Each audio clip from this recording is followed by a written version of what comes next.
Ya karena pengorbanan Pak Ketua ini sungguh besar ya, sampai dipecat. Ya mau nggak mau harus dukung program dari Pak Presiden. Wakil Presiden Gibran Rakabuming Raka mencuri perhatian publik saat menghadiri acara HUT ke-19 PSBI Simbolon di Jakarta Selatan, Senin 7 Juli 2025. Dalam momen yang diselingi canda, Gibran menyinggung nasib Effendi Simbolon yang dipecat dari PDI Perjuangan, menyebut pengorbanan Effendi sangat besar karena kini harus mendukung program Presiden Prabowo Subianto. Gibran bahkan menyebut dirinya dan Effendi senasib. Ia melontarkan kelakar soal keduanya yang dipecat dari PDIP secara berurutan, yang disambut tawa hadirin.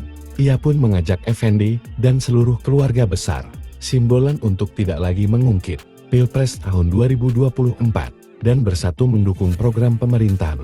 Menurut Gibran, sudah saatnya semua pihak move on dari konflik politik dan fokus pada masa depan. Ia juga menegaskan bahwa tidak masalah bagi dirinya dipecat dari partai, karena prioritasnya kini adalah menjalankan visi dan misi pemerintahan di bawah Prabowo.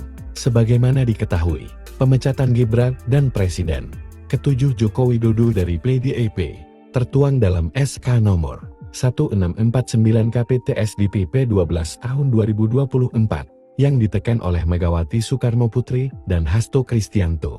Mereka dianggap menyalahgunakan kekuasaan dan merusak demokrasi karena pencalonan Gibran di Pilpres tahun 2024. Sementara Effendi Simbolon lebih dulu diberhentikan dari PDIP melalui surat tertanggal 28 November tahun 2024. Ia dianggap melanggar instruksi partai karena mendukung pasangan calon dari partai lain pada Pilkada Jakarta 2024, bukan Pramono Anung Rano Karno yang diusung resmi oleh PDIP.